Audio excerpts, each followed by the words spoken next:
Zachée vient au-devant de Jésus-Christ pour arranger sa vie, mais il ne parle pas que de lui, il parle des fautes qu'il a causées dans la vie des autres et il promet de restituer. Voici une mauvaise manière de confesser. Je fais mal à mon épouse, je lui parle méchamment. Et au lieu de dire, Blanche, pardonne-moi, je vais vers Dieu. Seigneur, pardonne-moi, j'ai mal parlé à ma femme. Si elle m'entend prier, elle va dire, non, tu n'as pas blessé Dieu, c'est moi que tu as blessé, tu me demandes pardon.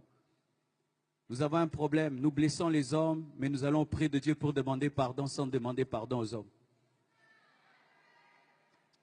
Si tu blesses un homme, tu dois lui demander pardon. Ne demande pas pardon à Dieu seulement parce que tu n'as pas blessé seulement Dieu, tu as aussi blessé l'homme.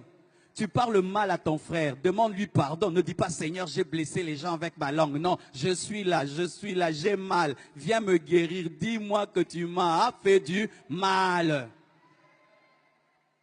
Tu demandes à Dieu pardon, pardon, Seigneur, j'ai volé. Mais si tu as la voiture de voler, va rendre cette voiture. Tant que tu n'as pas restitué, Dieu ne te pardonne pas. Seigneur, pardonne-moi, j'ai pris le mari d'autrui. Dis à cet homme, rentre auprès de ton épouse, je t'ai volé. Et va chercher cette femme, présente des excuses et rends-lui son mari. Mais si tu demandes seulement pardon à Dieu, alors que tu as blessé ton prochain, ce n'est pas ça la parole de Dieu, parce qu'il y a quelqu'un qui a mal et qui a besoin que tu t'excuses. C'est facile de s'humilier devant un Dieu qu'on ne voit pas, difficile de s'humilier devant un homme qu'on voit. C'est ça le problème, l'orgueil. Oh Dieu, délivre-moi. Arrêtez cela, il n'y a pas que Dieu, il y a aussi l'homme. Quand tu fais du mal à un homme, c'est vers l'homme que tu dois aller. Tu fais du mal à tes parents, tu présentes des excuses à tes parents au lieu de faire des jeûnes et des retraites. Mais tu es tout le temps dans les prières. Jésus, guéris-moi, délivre-moi mon caractère. Non, va présenter des excuses. Tu ne parles plus à ton père, tu ne le salues même plus, tu ne parles plus à tes enfants, tu blesses même tes enfants, tu insultes ta fille, insultes tes garçons, vous êtes bêtes, vous n'allez pas réussir à l'école, et puis oh Dieu pardonne-moi, ton enfant a mal, demande pardon. Zachée était devant Jésus, mais il parle des autres parce que c'était un voleur et il a rendu au quadruple ce qu'il avait volé. Si vous pardonnez aux hommes leurs offenses, votre Père Céleste vous pardonnera aussi. Mais si vous ne pardonnez pas aux hommes, votre Père ne vous pardonnera pas non plus vos offenses. Quand tu as des hommes prisonniers dans ton cœur et dans ta vie sent mauvais. Et quand tu dis, Seigneur, pardonne-moi, il sent une mauvaise odeur, des brebis prisonnières dans ta vie et dans ton cœur. Quelle est cette personne que tu n'arrives pas à supporter? Il suffit seulement que tu la voies. Du coup, tu es dérangé. Tu la tues même dans ton cœur, tu te dis, vis comme si je n'existe pas. Tu fais ta vie et je fais la mienne. Tu me vois et tu fais comme si tu ne m'as pas vu. Et si même je meurs, ne viens pas à mon enterrement. Tu l'as tué. Tu es un meurtrier. Quand tu te comportes envers un homme comme s'il n'existait pas, tu l'as tué et tu es un meurtrier. Et au dernier jour, Dieu t'appellera meurtrier parce que tu l'as tué dans ton cœur. Tu le rencontres, tu fais comme si tu ne l'as pas vu. Il peut être face à toi, tu ne lui parles pas. Tu l'ignores, tu es indifférent. Et certains même disent, je lui ai pardonné, mais je suis prudent. J'ai mis de la distance entre moi et lui. Mais quand Dieu te pardonne, est-ce qu'il met de la distance? Il te restaure. Mais toi, quand tu pardonnes, tu mets de la distance. Quand tu le vois, tu es troublé. Tu ne sais plus bien parler. Tu es déstabilisé parce que tu as de la haine, de la rancœur. Voici ce que tu vas faire pour arriver à pardonner à cette personne. Commence à la bénir dans la prière. Un jour, une femme est tombée malade. Elle souffrait d'un problème gastrique. Elle est allée voir son pasteur. Et elle a dit, pasteur, prie pour moi. Et Dieu révèle au pasteur, cette femme ne sait pas pardonner. Il faudrait qu'elle puisse pardonner. Elle a dit, je ne peux pas. Et le pasteur lui dit, chaque jour, commence à bénir cette personne. Commence à bénir. Elle a commencé à bénir. Au début, c'était difficile. Oh Dieu, bénis-le. Ah non, il m'a fait trop de mal. Ah. Mais après, Seigneur, bénis-le. Seigneur, bénis, bénis. Et un jour, elle vomit une boule comme ça, avec des tentacules. Le pardon l'a guérie et l'a libérée.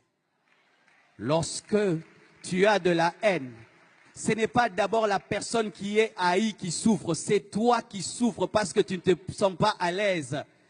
C'est toi qui souffres en premier parce que quand tu pries, Dieu ne t'exauce pas et toi, tu n'es pas à l'aise. Quand tu vois cette personne, tu es dérangé. Elle n'est pas dérangée, mais c'est toi qui es dérangé. Libérez les captifs. Libérez les captifs. Ouvrez vos prisons. Ouvrez les prisons de vos cœurs.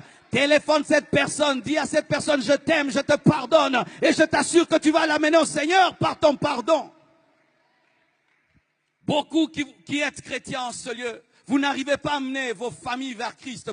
Pourquoi? Vous vivez dans la haine et dans la rancune. Tu as de la haine pour un païen. Tu as de la haine pour un païen. Tu es chrétien, mais tu as de la haine pour un païen. Comment il viendra à l'église? Toi qui es chrétien, tu ne sais pas pardonner. Saluez ceux qui ne vous saluent pas. Dites bonjour à ceux qui ne vous saluent pas. Écris-lui un SMS, je te pardonne. Même si c'est ton copain qui t'a déçu et qui a pris quelqu'un d'autre. Même si c'est la personne qui a tué ton père, tu dois pardonner.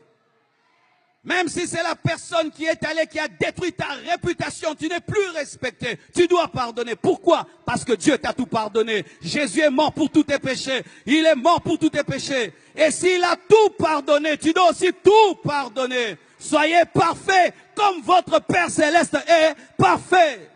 Lorsque Dieu répand sa pluie, il la répand sur les sorciers et sur les chrétiens. Lorsqu'il envoie le soleil sèche le vêtement du sorcier et du chrétien. Si Dieu peut aimer le mauvais et le bon, toi aussi. Pourquoi tu réclames aux gens d'être parfaits pour les aimer? Es-tu parfait? Que celui qui est parfait en ces lieux, qu'il lève sa main. Lève ta main si tu es parfait. Tu n'es pas parfait, hein? Alors pourquoi tu n'es que dans la condamnation? Il a fait ça, il a fait ça, il a fait ça. C'est pourquoi toi aussi tu as fait ça, tu as fait ça et tu as fait ça. Et d'ailleurs, si on ne met pas ce que tu as fait, mettons les pensées. Tu as pensé ça. Car certains ne font pas le mal, mais ils pensent le mal. Et pour Dieu, la pensée est égale à l'action. Écoutez mes frères et sœurs. Quand je vous vois et je vous parle ainsi, c'est parce qu'une fois dans ma vie, j'ai vu ce qui se passe après la mort. Et depuis que j'ai vu cela, j'ai décidé, quand je parle aux hommes, de leur parler des choses importantes pour leur éternité. Et je vous demande vraiment d'arranger vos vies ce soir parce que l'éternité existe. J'ai eu une vision d'un jeune homme qui était dans le coma, à l'hôpital, et qui avait un grand-père qui lui prêchait la parole. Et son grand-père lui a prêché la parole lorsqu'il est sorti du coma, il lui a présenté Jésus. Et ce jeune, malgré qu'il était malade, a refusé. Et quelque temps après, il est mort. Et voici ce que j'ai vu. Lorsqu'il est mort, il y a eu comme un trou sous son lit. Il a commencé à descendre. Son âme descendait dans le feu. Et je l'accompagnais dans ce feu. J'ai entendu son âme qui parlait, qui disait, « Qui arrêtera ma course et ma descente ?» Et je sentais la joie du diable, des démons, qui était dans la joie de voir cette âme perdue pour l'éternité. Et il regrettait de n'avoir pas écouté son grand-père. Et après, j'ai vu une autre vision. Ce jeune est revenu dans son corps. Et son grand-père lui a prêché et il a été sauvé. Bien-aimé, l'enfer existe. Et ici, il y a des âmes précieuses, tellement précieuses. Et si tu pouvais aujourd'hui faire comme ce jeune homme, pas écouter ton grand-père, mais écouter Jésus, prendre une décision aujourd'hui de faire une vraie repentance, une vraie confession à la lumière de la parole qui t'a été présentée. Que Dieu vous bénisse abondamment.